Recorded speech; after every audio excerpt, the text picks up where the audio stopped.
Artora vous propose 3 minutes d'art.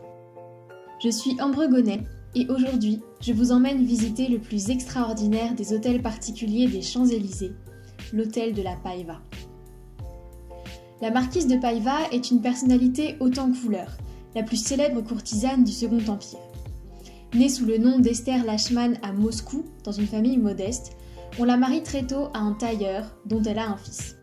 Mais elle fuit vite cette vie qui l'ennuie et traverse l'Europe en jouant de ses charmes avant d'atterrir à Paris.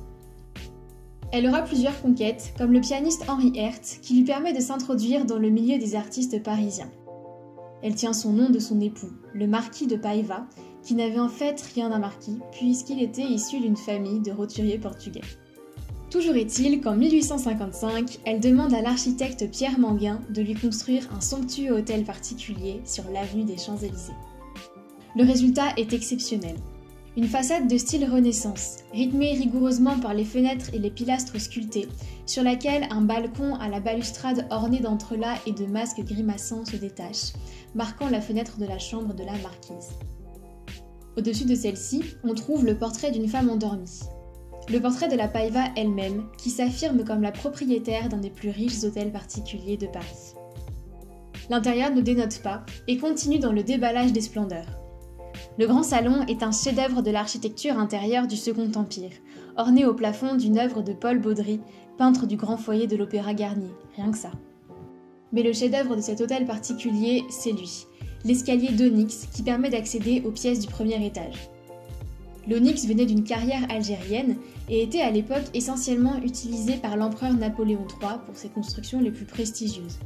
C'est dire la richesse et l'importance de la marquise de Paiva.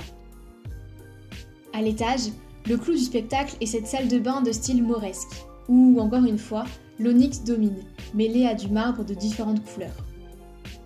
La pièce maîtresse en est la baignoire, taillée d'une seule pièce dans de l'onyx. Elle est surmontée de 3 robinets, comble du luxe pour l'époque. Ils permettaient de verser, outre de l'eau, divers liquides exotiques, lait, tilleul. Certains racontaient même qu'il y coulait du champagne pour les bains de la marquise. Le chantier dure 10 ans, et en 1866, l'hôtel est inauguré, non sans avoir suscité de nombreuses jalousies. La marquise de Paiva y reçoit des écrivains célèbres, dont son plus fidèle ami, Théophile Gautier, mais aussi des musiciens et des artistes. Aujourd'hui, l'hôtel de la Paiva est la propriété du Travelers Club et abrite un restaurant. On peut toujours le visiter dans le cadre de visites privées. À bientôt!